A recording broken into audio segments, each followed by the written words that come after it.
It's a good question.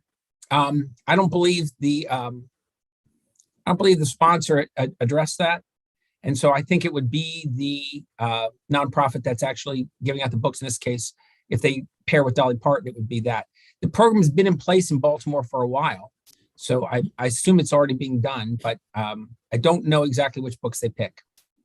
Well, the follow-up question is that if we don't know what these books are, what about the parents? If they don't, do the parents request these books, or are they just automatically sent to these kids? Because if they're automatically sent, the parents themselves may object to the book itself. Will they be able to just return them? It's an excellent question. Do we have anybody online who is advocating for this bill? Any of the advocates there? Any of you on for this? I was hoping maybe they would supply some information on that. I don't see anyone raising their hand on that. So Delegate Butler, it's an excellent question and one that we don't have the answer to. I do believe the parents request the books, but I don't know if they requested particular titles or not. Yeah, the parents sign up for the program, but I do not know the specifics of how that works. I know that they send age appropriate books to kids, but I don't know, the particulars of how the exact books are chosen. And if you go ahead and ask your question, I'm getting a little, the sponsor is watching, and if he would like to come on board, I'd love to hear from him. So Katie, if you could send Delegate Corman the link to this Zoom, he could come on, perhaps explain a little bit about, and maybe answer a couple of Delegate Butler's questions rather than me reading his texts here. We'll see if we can get him online. Delegate Butler, we'll put that question off for a second and we'll come to it. I do see one person with their hand up. Ms. January, do you have an answer perhaps to that question about how books are selected and how people are selected? Hi, yes, committee. So sorry to not be on camera. I didn't expect to actually join, but when I heard the question, I thought I'd pop on. Per the Senate bill hearing that was just last week, actually, and the folks from the Dolly Parton Foundation were present, they made specific note that all of the books that are chosen for the program are none that are any sort of political based. There's no religious context. None of the books are about holidays, for example. There's absolutely nothing, the woman said, that would be of controversy. These are very run-of-the-mill, easygoing, middle-of-the-lane sort of books that are sent out for that very specific reason that was raised by the good delegate. If I may ask you this follow-up question, is that... Yes, please, that's fine. But we're going to add other nonprofits to this group. Will they follow that same protocol to make sure that these books are not controversial type books, and that parents have, will have an opportunity to choose, if they opt into the program, which books their children will be allowed to read? Delegate, my understanding is that the bill's intention is not to expand to other nonprofit programs, but instead to allow the existing Young Readers program that's currently in Baltimore City to be expanded to other counties that wish to engage. So it would give some startup funds in the form of state grants to allow other counties that want to engage in the same program, not to have other nonprofits, start up on this sort of program, but instead to keep working with the Young Readers and to help other counties that wanted to engage. I know that there are currently existing programs in several other counties, which is super helpful, but this would again allow some of those other counties to have some startup funds to do their own programs, not to have other nonprofits engage.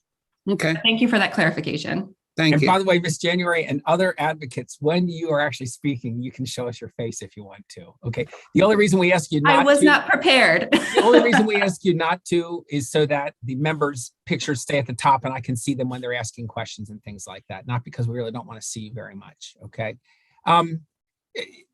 Delegate Corman, I see you online. You're the primary sponsor on this bill, and I think you listened to Delegate Butler's question. Do you have anything you'd like to add to that for us? So I did not hear all of the delegates' questions, and thank you for inviting me in. I did send to some of you a link to the 2022 book list from the Dollywood Foundation.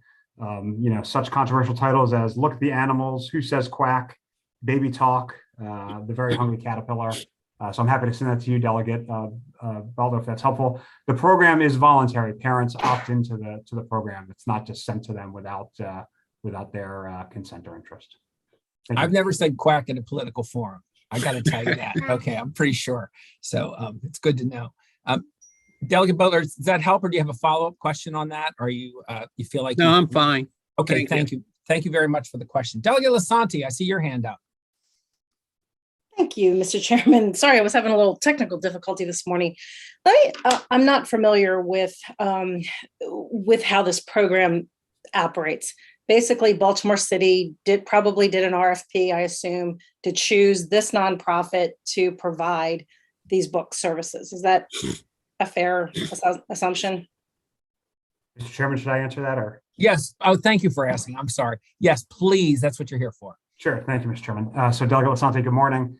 Morning. No, so the governor's office with an acronym I can never remember because it's constantly changing, set up this program in particular on its own for Baltimore City. So it wasn't part of an RFP process or anything like that.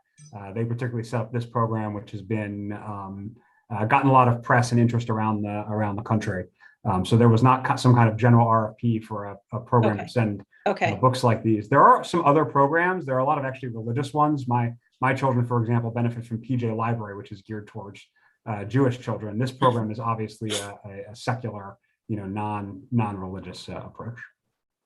Okay, so having said that, by making this statewide, I have no objection to continuing the program in Baltimore City that was established, but making it statewide, you then are, to me, run a flag of other organizations that may be interested in providing this this service. But I guess the one thing that really bothers me about it is we're paying a nonprofit to mail books to children. Is that correct? So I'll try to explain how the structure works. That's what it says in the fiscal notes. So that's why I'm having the question. No, I'm trying to explain the structure. So I there's a suspect national Delegate foundation Corman body- has a better grip than the fiscal note writer who had to do the research. And That's he's provided us with the why bill. I'm- So off you go. I'm glad the Delegate good Corman. delegate's here. Well, thank you again, Mr. Chairman, for inviting me on. So it's a two-sided program. I'll put it that way. There's the sort of National Dollywood Foundation that's based out of Tennessee. They provide basically half the cost out of their sort of nonprofit coffers. Then there are local affiliates. These are local nonprofits in Maryland. Some of them are county-based. Some of them are based out of particular libraries. The one in Montgomery County focuses on a few key zip codes, partly because the number of children make it difficult to do the entire county. The one in Talbot, by contrast, covers every kid in the county. And so, yes, they then would apply to this program to obtain funds, similar to how we have the state-aided institutions for education program, where we have various, nonprofits like Imagination Library or the Calvert Museum, that receive funding through the MSDE for field trip programs. And so they would apply. And the bill is designed to incentivize them partnering with their local governments to get local support as well. A lot of our programs already are getting local support, not the one in Montgomery County, unfortunately, but this would just add a little bit of state dollars. I'll say that other states are doing this a little bit differently. This is being done in, I think, Delaware, DC, and there's some southern states, I can't remember which ones they are off the top of my head, that are just doing sort of a statewide program. They're just taking state dollars. They're sort of getting rid of the affiliate matching system and just doing sort of a statewide program. This is a little bit more sort of grassroots and local the way this bill is structured. Sure. Well, I just, I am concerned about the public library system and I know that in this bill, it encourages partnership with the public library, but that to me is what their job is. And I have to say that I can see it probably works in some jurisdictions, and I'd like to almost see it as a per request, because sending a book home to a child sounds like a good idea in a perfect world, but I also wonder, are they responsible for it? Do they have to get it back? I like the idea of a child going to a library and picking out a book and being responsible for it and bringing it home and, bringing it back, for one. And for two, I think a lot of this, a lot of reading comprehension comes from having somebody read a book to you, especially at that age, and talking about what the subject matter is, just so that verbal skills and comprehension skills can be developed. Giving a book to a child without that structure around and assuming that everybody has that structure, I'm not sure what the value is, and maybe the sponsor could come back and talk to me a little bit more about that, or talk to the committee. I would only say that this bill doesn't exclude those kinds of activities for students. It just adds in ownership of a book in this situation. Certainly, mailing them a book or two is not, I'm sure in your opinion and mine too, is not really enough reading for a particular student. Right. But it's I think it's a good addition. That's why I brought the bill before you. Delegate Santi, are you set? You're good. How about you, Delegate Griffith? You look like you're next to me. Yes, if I have a little background noise, I'm sorry, they're doing some construction of this building. No, thank you, Delegate Corman, for bringing this bill forward. I certainly have a lot of faith in the Dollywood Foundation. As I was telling Delegate Corman, when I was at Ripken Baseball, this is, benefit Delegate Lasanti too. Ripken Baseball is in her district. When I was working there, I built a partnership with Dollywood and Dollywood Foundation in Pigeon Forge. So they do tremendous work. They have unbelievable integrity. I have a lot of faith in them. And so I definitely think they'd be good stewards of this program. So thank you for bringing this bill forward, Delegate Corman. Thank you. I don't think there was even a question in there. Delegate Wilkins. Can you just say I also, I'm sorry. By the way, Delegate Lasanti, you're not muted, just in case, for sorry. your own protection and ours. good morning, everyone. Thank you, Mr. Chair. I really like this bill, and I think the amendments to bring the fiscal note also make it really palatable and ready to go. I think that we need a layered approach for our young children in terms of the ability to mail books, but not every parent is going to be able to take their kid to the library and pick out books and all of those sorts of things. So a kid being able to get a book in the mail and perhaps their parent being able to read to them, I think is a wonderful service. And I would like to at least move the amendments on the bill, Mr. Chair, so that we can discuss the bill as amended. Thank you. So the amendments have been moved. Is there a second to the amendments? Second. Thank you. So the amendments basically took out the specific reference to the Dolly Parton one and generalized that it was and let's be careful with the language there, Alistair. We can fix it a little bit to make sure that it's something about, I'm saying this and I'm not saying it well, but something about them being of a general nature and not, political or opinionated, but as a generally good for student development or something like that. And we'll add that in at Delegate Boatler's question, really, brought that to light. And I don't think that's a problem. According to Delegate Corman, that's what they're sending out anyway. And then the other part was that we changed the fiscal note from $500,000 for the grant program to $250,000. By the way, the grant program is administered by MSDE, just in case anyone's curious. So they would be, and not every group has to do this, that they will apply to MSDE to receive the grants to do it. And All right, you so have you have to be affiliated with the nonprofit in order to receive the grant. Right.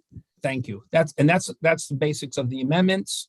Is there any discussion on the amendments? I see hands up, but I'm assuming they're leftover hands. Yes. Okay, Delegate Santi has a real Yes, hand. and I just I understand the amendment of removing the Dolly Parton Foundation, which we know has a particular system, and replacing it with a nonprofit organization. Would it be a friendly amendment to consider that a bona fide nonprofit, which then denotes that they are a legitimate nonprofit that files through, Like a nonprofit that files 501c3 status? Correct. Yes. Okay. Yeah, I think that guardrail. I think a lot of people call themselves a nonprofit, but unless they do the actual paperwork, they're really not. And so I just want to protect going forward. Right, and I think the sponsor would tell you his intent was because he was I'm motivated sure.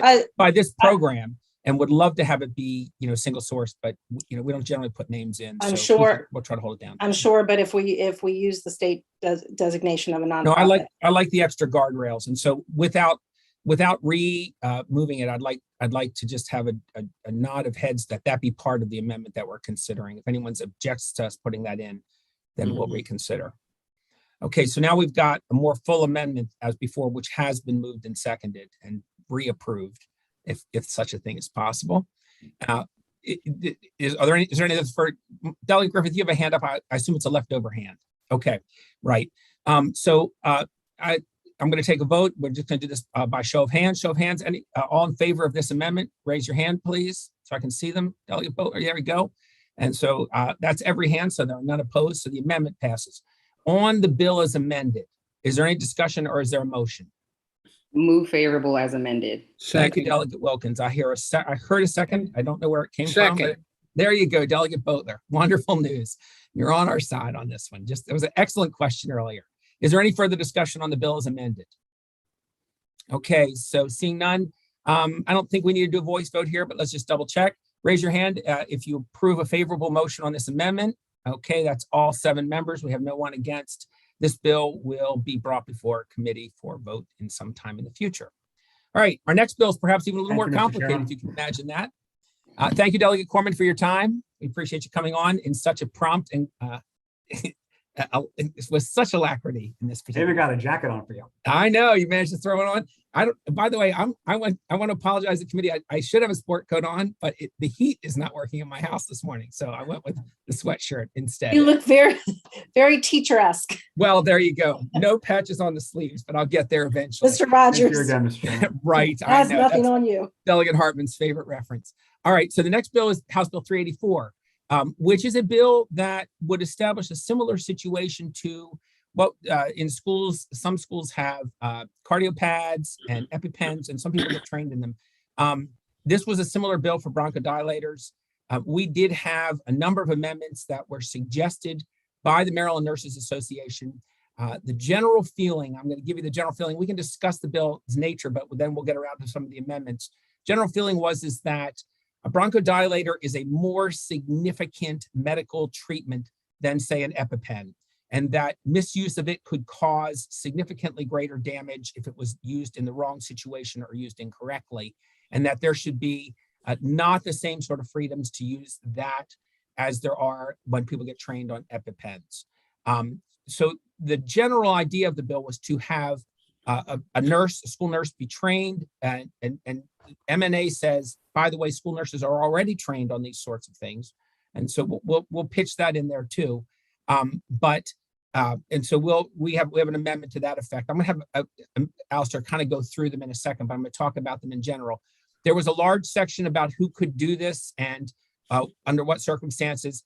Maryland Nurses Association said really the only people who should be allowed to do a bronchodilator should be people who have been trained, that's a nurse, or people, and in our case, or someone the nurse has designated as they think someone who volunteers to do it, and they get the training as well. And that this can only be administered to a student who has been diagnosed as having asthma and has been prescribed a bronchodilator. Now, the amendment's written in a way that it doesn't have to be their bronchodilator, that there are ones, and I'm going to get the right word here. A stock inhaler could be used if indeed we know that there's prescribed, but if the student is not asthmatic and they are given this, it could be damaging, and EpiPen is a smarter move in those cases. That's the general feel for it, isn't it, Alistair? Do you want to be a little more specific? And anybody who wants us to go line by line, we can do that. Or I'll let him describe it first. And if you want to know where those changes occur, we can tell you. You're on, Alistair Johnston, straight from the. Thank you, sir. So basically not too different than currently done, except that under the bill as introduced, medical care could be provided to a student who was perceived to be in respiratory distress. And it could be, I think that could invite some potentially not great situations. So instead of that, it has to be someone who has actively been diagnosed or who has a prescription, rather than someone who seems to be and has been diagnosed or has a prescription. So that's the main change there. Additionally, in the proposed amendment language, as written, any school personnel could be given the authority to administer the bronchodilator by the school's policy. Instead, this is going to be someone who is a voluntary person who's designated by the nurse and who, in the nurse's clinical judgment, would be an appropriate person to receive training in how to do that. I see Christy. Here we're going to get, I don't do this. I like to do it right. Sadramelli. But if you'll hold for a second, who are you representing, first of all? I don't think everyone would be clear on that. I'm representing myself. I work for Johns Hopkins, but I've been involved in this bill for the last several years. Okay, stand by for a second. I'm going to recognize Scott Tiffin, who is the representative for MNA. Since we are discussing the amendments that they have suggested, I'd like him to weigh in. If there's anything we haven't covered, Robin, I see you too. Thank you. If Robin Elliott also represents MNA. Maryland Nurses Association, got to watch it just in case anybody doesn't know all the abbreviations. I know that I don't. Is there anything that we haven't said or that you think needs to be added or subtracted from what we've said here? So I think you covered most of it, and thanks for chatting with us this morning. I think we have slight massaging on the delegation part to make it clear that the delegation has to be consistent with health occupations law around nursing delegation, just to make sure, we have consistency across the law, but that's probably more just a word. So more of a technical change that I think this committee could approve in spirit, that we get the language really tight, that the nurse delegates somebody, but does it within what their purview is in that particular case. Right. All right. Anything else that we didn't cover, do you think? You and I, we went over some specific language this morning. It looked pretty good. We can hash it out a bit, but I think we have it pretty tight. So you're good. All right. Now, Christy from Johns Hopkins, would you like to weigh in a little bit on? Yes. Thank you. Thank you very much. Just quickly, a few things. So I'm Dr. Christy Sadramelli. I'm one of the lead pediatric asthma experts in the state. I'm a pediatric pulmonologist and one of the main asthma doctors at Johns Hopkins.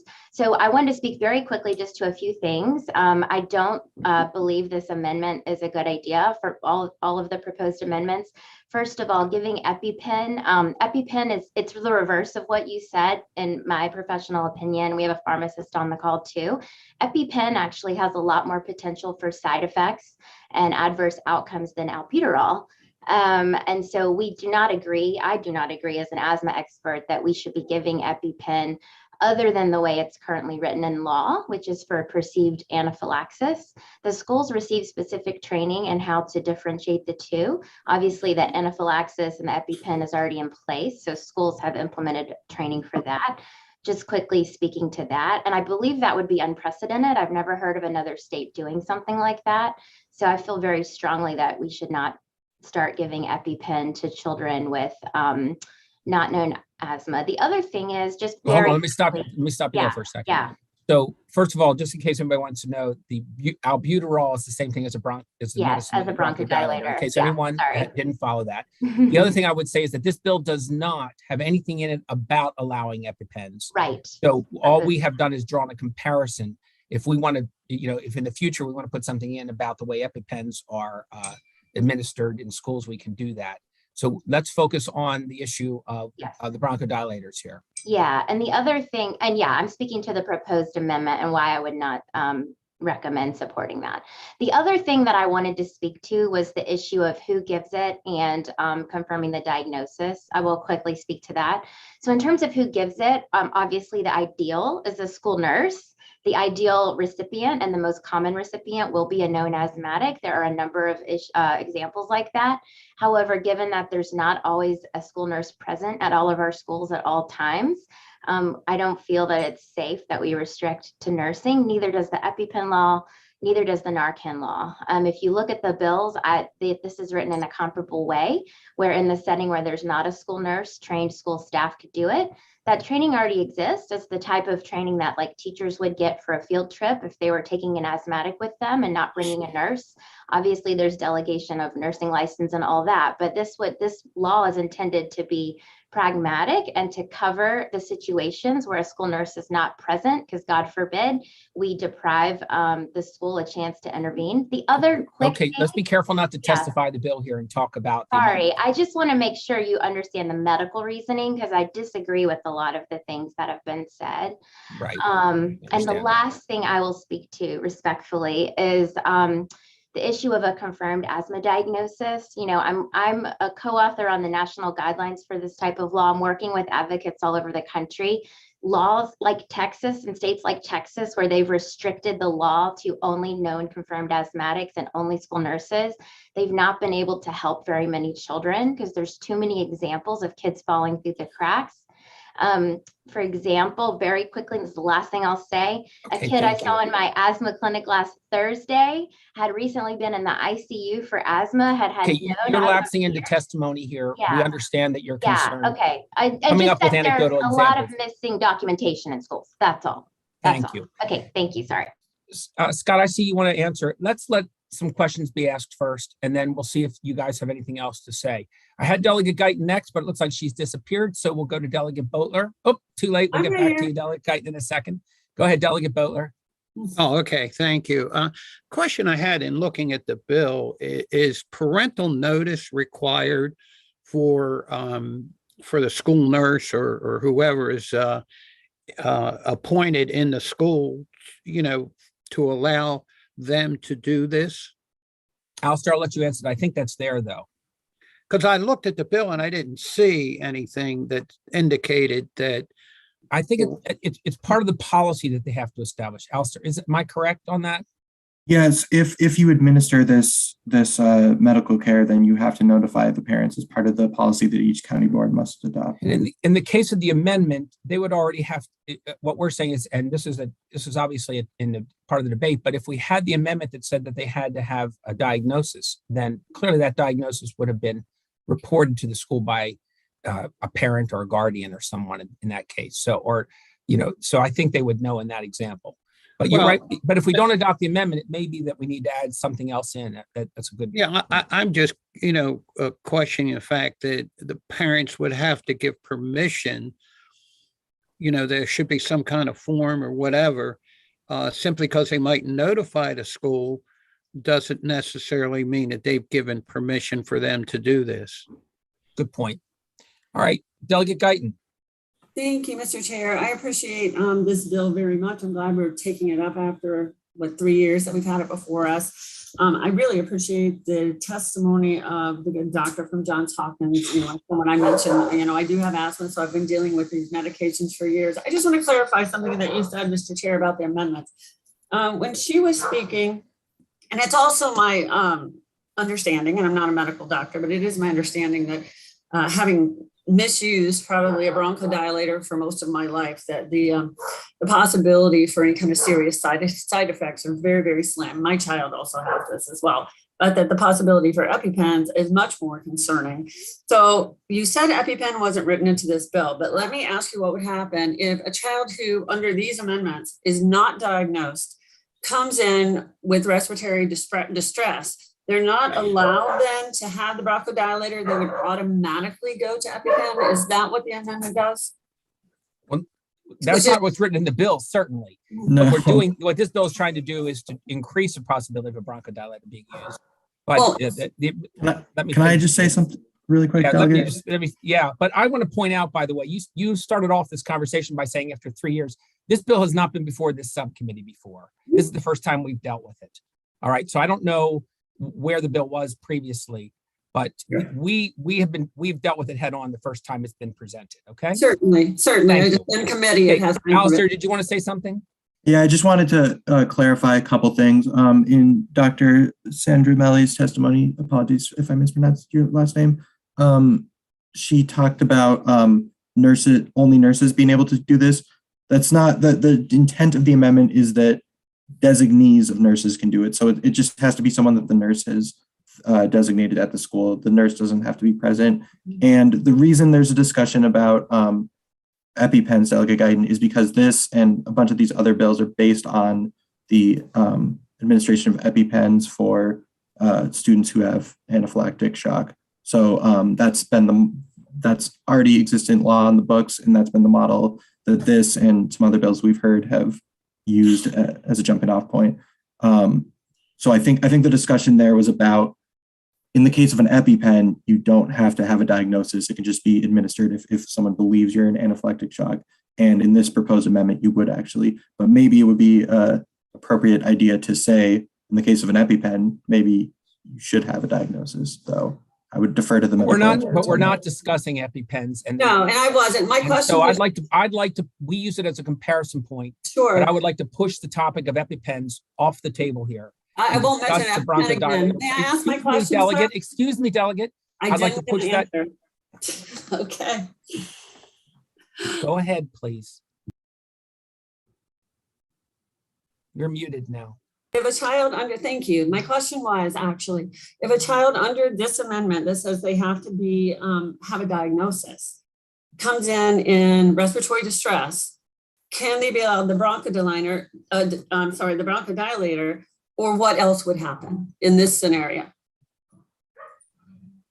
You mean if they don't have a You don't have a diagnosis of asthma. if they don't have a diagnosis or a prescription, I guess the nurse would take care of it in a different way. They've been doing that up to this point, right?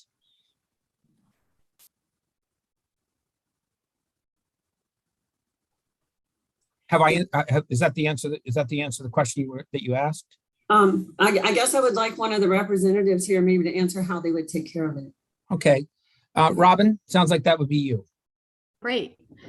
So I think the answer depends in part on who is the response person. So if it is a school nurse, the school nurse has a greater clinical background and can assess potentially what is the source cause of the respiratory distress and then react accordingly. It is more complicated when it is a lay person because there are so many underlying reasons that there could be respiratory distress. Anaphylactic shock is one of them. And so that would trigger, definitely would need the school nurse to be called. The school nurse may not necessarily be on the grounds, but has to be available at all times. And so I hope that provides some information. There are already existing protocols. And just while I'm here, I'd like to answer the prior question about consent. And that is with any medication that is used in a school, the school nurse absolutely has a consent form.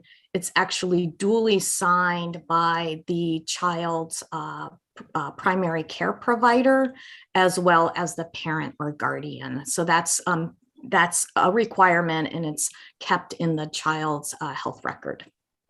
Thank you. Delegate Guyton, does that take care of your questioning? I really didn't get an answer of what is most likely to be used in those cases, but what I'm hearing is probably EpiPen. Is that correct, ma'am? It is one of the tools, particularly if it is a lay person who cannot determine what is the underlying reason for the respiratory diagnosis. The reason using a bronchodilator in that situation may present risk to the child. It's not the side effects from the bronchodilator, but it's rather that the bronchodilator can mask the fact that the cause of the respiratory stress is much more serious and it could be anaphylactic shock. So, and I can't answer like what would happen in every case, but that is what the school nurses have told me is one of the primary concerns about using bronchodilators with people who have not had a prescription or a diagnosis before, is that you just don't know what the underlying cause is. If you mask the symptoms, the underlying cause could be much more serious and may inadvertently put the child at risk. And particularly if we think about where this happens, it's not always during school hours. We're also talking about kind of the after school activities, in environments where it's the coach or the teacher who's been trained. We really are concerned about the unintended consequences and masking of the symptoms. Thank you for allowing me to try to get my answer, Mr. Sure. I see some other names, and Delegate Wilkins, I'm coming to you next, but I just have to know who these people are. Elaine Papp, can you just tell us who you represent? I'm not calling on you to speak just yet. Yes, I am a school nurse and I am an advocate. No. I just wanted to know who you were. Hold on. And Alex iPhone, who are you and who do you represent? Sure, I'm Alex Casper and I'm with the American Lung Association. Okay, thanks. We'll come to you in a second as needed. Delegate Wilkins, you're up. Thank you, Mr. Chair. Well, one thing that you said was very illuminating. We are just talking about albuterol, right? Yes, ma'am. Okay, thank you. I just wanted to confirm that. So I think that these amendments are too restrictive. I'm not a fan of these amendments at all. I think that by the time the whole purpose of the bill, and I remember the hearing very clearly, is that when someone is in shock, especially because we don't have a school nurse that's full-time at every single school, trying to figure out, oh, did this person have a known case of asthma? This person isn't breathing, and you have the nurse or the personnel trying to figure out, oh, is this a known case? Do they have a prescription? Should I do this? Should I do that? I think that what we are trying to solve for, these amendments are so restrictive that I think that it doesn't really end up helping the situation. And my understanding of the original bill is that it would require the Board of Education, the local boards, to establish a policy. And so I feel comfortable not being as restrictive because the local boards and the nurses and the appropriate people, we're trying to figure this out and it's not our expertise. I feel comfortable leaving it a bit open so that our local boards and the appropriate experts can create the policies in the districts. So I'm a bit concerned about the direction that the bill is going in as amended.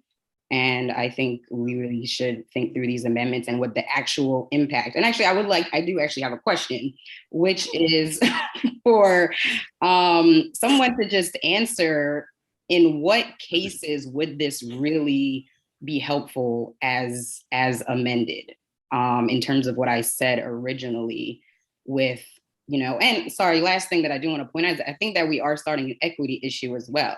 Because when we start talking about these known cases, there are going to be students who maybe don't have that great pediatrician and don't have, the known case in terms of, asthma issues.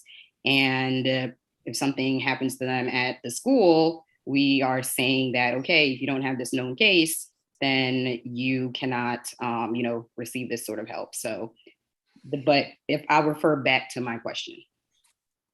Okay, so I see two hands up that might have been put up to answer Delegate Wilkins's question. Either Scott or Robin, you two need to arm wrestle, decide who's going to answer that. Are you responding to Delegate Wilkins' concern? Okay, which one of you wants to do that? I'm happy to jump in if that's helpful. Yeah, so I think the main use case that I think with the amendments that this bill would address is I think the one that was the really scary example that was brought up in the hearing, which is the student who has asthma, has a bronchodilator, but it's inaccessible, whether it's locked in the gym or locked in the locker or whatever. That's, I think, the really scary scenario that was brought up in the hearing. And I think that's the primary use case that would happen under this amendment. The other thing I just want to kind of throw out there is that these amendments, with some massaging, I think will get us to a place where we're aligning with what the committee's already done in the seizure bill. So I think that's kind of the other thought, is trying to keep some consistency in how we're dealing with these different situations. Okay, Wilkins, does that at least address what, just letting you know what their response is to that concern? It responds to the concern, but the strong concern still remains that this is way too restrictive and would not provide the help that the bill was originally trying to do. Thank you, and noted. Okay, Delegate Lasanti, and then we're going to give, I should tell you that there's enough concern about this amendment, and we need to look at it clearly. It needs to be written, that I feel like that the best thing to do would be to hold this bill and have you all do a little research and find out some things about how you feel, so we can come back and discuss it in a week or so. But I want Delegate Lasanti to go, and then I'm going to give these two advocates who are there a last bite at the apple, and then I think we'll finish up on this bill. Delegate Lasanti. Thank you. My questions really are about existing policy. Am I safe to assume that if a child has an asthmatic problem that is known, that they are permitted to bring their bronchodilator into the school and use it as necessary, or leave it in the nurse's office or something like that, right? Okay, so that's those children. The children that are not that do not have a a diagnosis or that suddenly have suddenly are in respiratory distress. These are the kids that we really need to, I think this bill is really there to help, right? My question is, when we talk about state policy, and I really don't know what the first line of defense is, but I want to make sure that the first line of defense is that somebody calls 911.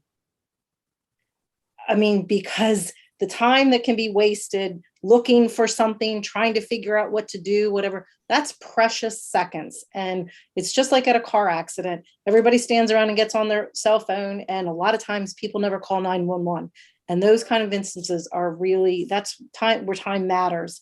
So however we develop this policy, I just think it's really, really important that that is step one when we have a child that's in a particularly a life-threatening situation.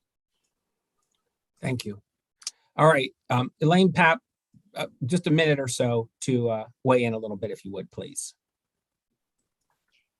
Thank you. I wanted to address Delegate Guyton's question, as well as, oh, good. As a school nurse, I had access to those students who had respirators, inhalers. But those who did not would come in if they had a respiratory distress. I would assess them and call 911. Well, that answers Delegate Lasante's question as well. No, it doesn't. No, it really doesn't. Oh, okay. I'm very sorry. No, because by the time they went to a nurse, I'm talking about in the classroom immediately. Oh, okay. Oh, actually, it's usual that they send the student to the nurse, and the nurse is the one who calls 911. That's the usual general policy. And oftentimes the teacher will bring the student because the student needs to be assessed. And sometimes the student will have something that will be available in the health room. Okay, thank you. That's helpful. Alex, I only have Alex. I've lost your last name. Would you like to give us a minute or so? Weigh in, please. Sure. My name is Alex Casper, and I'm with the American Lung Association. Forgive me, I'm in the car, but I just wanted to address make 3 quick points. One, I think, and our clinicians on the phone can always add some more insight into this, but for many cases, a child isn't diagnosed with asthma until they have that first attack. And many times that first attack can happen within the school setting. So it's really important that this bill includes children who do not have a diagnosis. Albuterol is safe and effective. Again, I'll defer to my clinicians who are on the phone. It is safe and effective, much more so than having Epi or EpiPen, which the law that the bill that we have is very similar to the EpiPen in the way it's written under. You are presuming that the child is in respiratory distress from asthma, just like EpiPen is written that you are presuming the child is an anaphylactic from an allergy response. And then third, I just do want to make a note, and I think we've circulated the guidance that Dr. Sargamelli referenced from the American Thoracic Society. The National Association of School Nurses did sign off on that policy. And that policy does indicate that the child does not have to have an asthma diagnosis to be eligible or to receive the bronchodilators as the first line of defense. So I just kind of wanted to make those 3 points. We can circulate that guidance if you need it or want it, but thank you and appreciate the opportunity. Okay, so we're at a little bit of impasse here because we're getting some different information, and some of us have more expertise in the area of medicine than others. And that's one of the curses of being a legislator, is that you have to try to learn so that you pass laws that are well-informed. And so we need to be more well-informed. And so I'm going to hold this bill.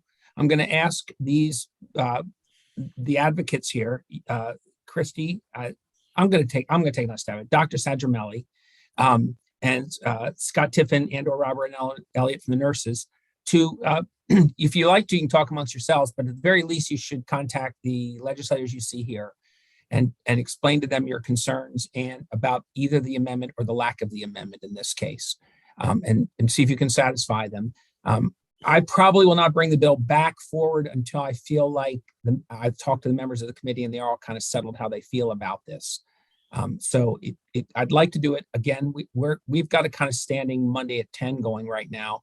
And so I'd like to do it next Monday, but I won't if I don't feel like when I speak to the other 6 members, if they're comfortable. You should also speak to me because I'm one of the voting members of the committee.